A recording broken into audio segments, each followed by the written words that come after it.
You are now entering a doorway that was never meant to be found. A frequency between logic and fear, static and memory, truth and illusion.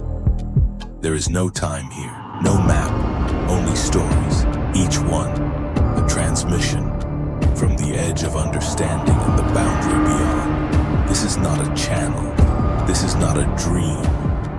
This is Mr. Zone.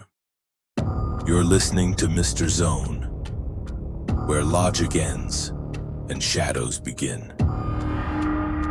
Tonight's story is about a boy, one who packed his favorite book and his lucky flashlight for his first summer away from home. His parents got photos, smiles, and updates from a cheerful camp app until the day they showed up to bring him home, and no one knew his name. The bus smelled like sunscreen and potato chips.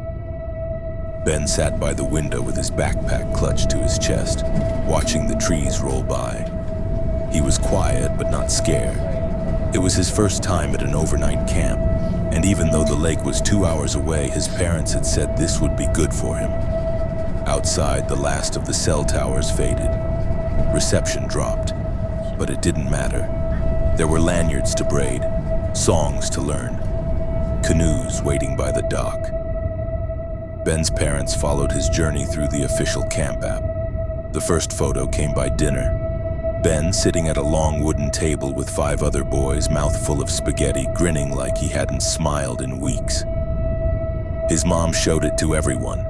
This, she said, was the right choice. The next day, a group hike. The next, tie-dye t-shirts and water balloons. Then a campfire, marshmallows, smiling counselors. Every update arrived with a caption. Ben made a new friend today. Ben hit the bullseye in archery. Ben said he loves it here. And every time his parents felt relief, but Ben wasn't writing them.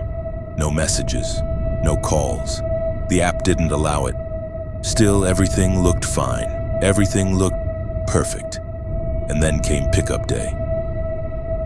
The parking lot was full of hugging parents and overstuffed duffel bags. Laughter echoed from the trees.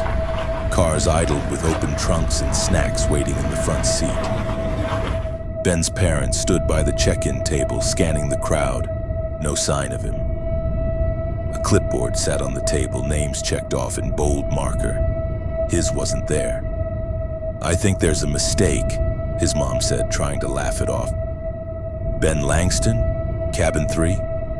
The counselor flipped pages, frowned. "There's no Ben Langston on our roster." "No, he's here. We got photos all week. He was in archery in the talent show." She pulled out her phone. "Look, these are from the app." The counselor leaned in, confused, then said something that made her chest go cold. "We don't use an app." The director was called, then the nurse, then 2 more staff members. No one knew him. There was no record of his registration, no bunk assignment, no medical form, no emergency contact. Even the other campers, when asked, shrugged. "Sorry," one of them said. "I don't think there was a Ben in our cabin." His bed was made, never slept in. His bag, not there. The lost and found, empty. His name had been wiped away like chalk in the rain.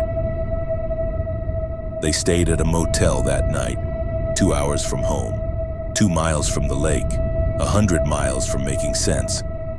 Ben's parents sat in stiff chairs by the window, scrolling through every photo the app had sent.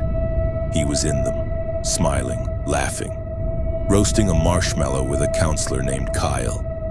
But when they tried to click on Kyle's profile, the app crashed. When they reopened it, the photos were gone, all of them, just a blank feed, a blinking error. No memories found. They tried calling. The number for the camp office didn't ring. The website went white, then dead. The police came the next day. They were polite, skeptical. "No registration, no paperwork. Are you sure he was ever here?" His mother screamed. His father nearly hit someone. But they searched. The woods, the cabins, the lake. No shoes by the bunk, no toothbrush in the mess hall. No Ben, just the faintest trace of something once there. A half-braided lanyard dangling from a pine branch. It was his voice, crackling through the car speakers. They didn't know how it happened, just that they were driving, heading into town for food and fuel, and the radio flickered. The dial spun on its own, and then Ben. "Mom? Dad? I think I'm lost." Static, then silence, then again. "I was at camp, but it's different now. I think they forgot me." His mother screamed and grabbed the dash. His father nearly ran off the road. "Ben!" they shouted. "Ben, we hear you, we're coming!"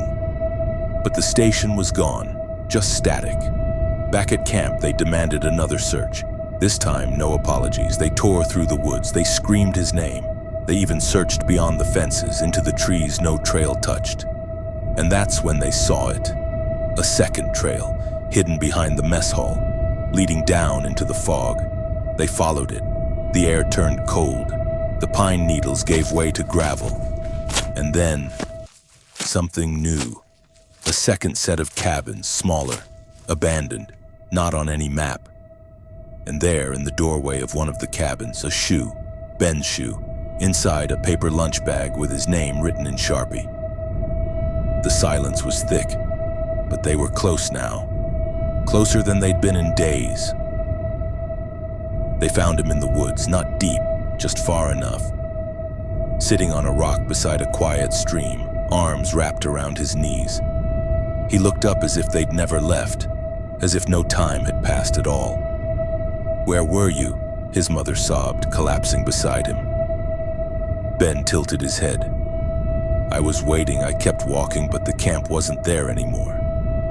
His voice was hoarse. His shoes were dirty, but he was alive. His father asked if he'd seen anyone, counselors, campers, anyone at all. Ben just shook his head. Number just echoes, and sometimes lights way out in the trees. I thought maybe that's where the others were, but I didn't go. His mother asked how he knew they'd find him. He smiled faintly. I didn't, but the radio did. They never found the trail again. By the next morning, it had vanished. So had the cabins. The app never worked again. The camp closed, and Ben never talked much about what happened, only that he was glad to be home, and whenever the air turned still on a summer evening, he'd glance toward the trees, not afraid, just watching. Some stories don't vanish, they just wait, in trees that lean the wrong way, in trails that weren't there yesterday. This has been Mr. Zone, a voice for those who wander too far and come back changed. And sometimes, just sometimes, we're lucky enough to bring someone back, even from the places that were never meant to be found.